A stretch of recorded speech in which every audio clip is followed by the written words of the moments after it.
Mon papa, c'est un paysan d'abord, c'est un paysan.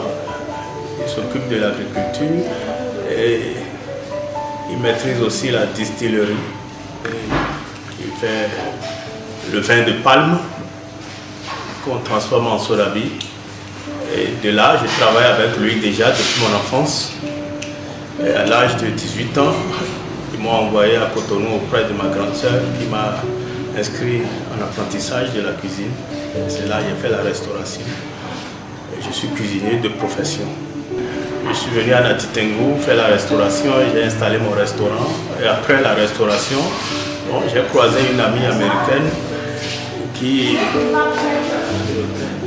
me donne toujours le courage et l'idée de valoriser les produits du terroir.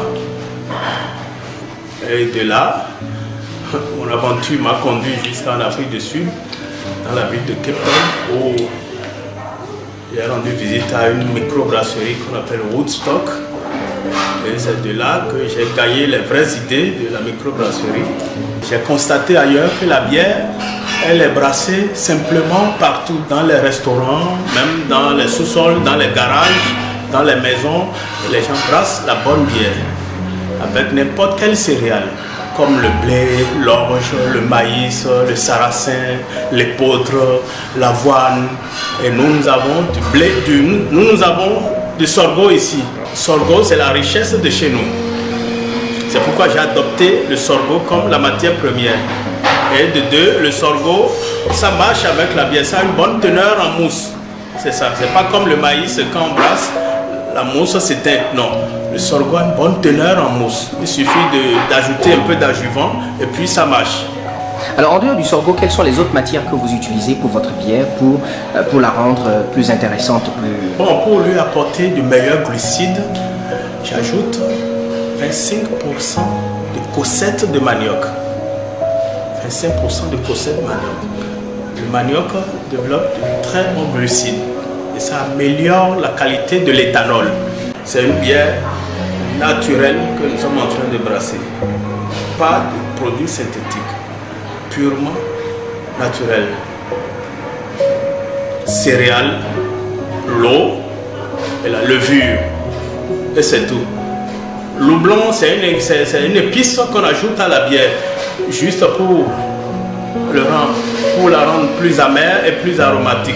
Je ne fais pas la bière pasteurisée, je brasse une bière vivante. Quand tu pasteurises la bière, elle est morte. Au Bénin, ici, il y a tellement de difficultés.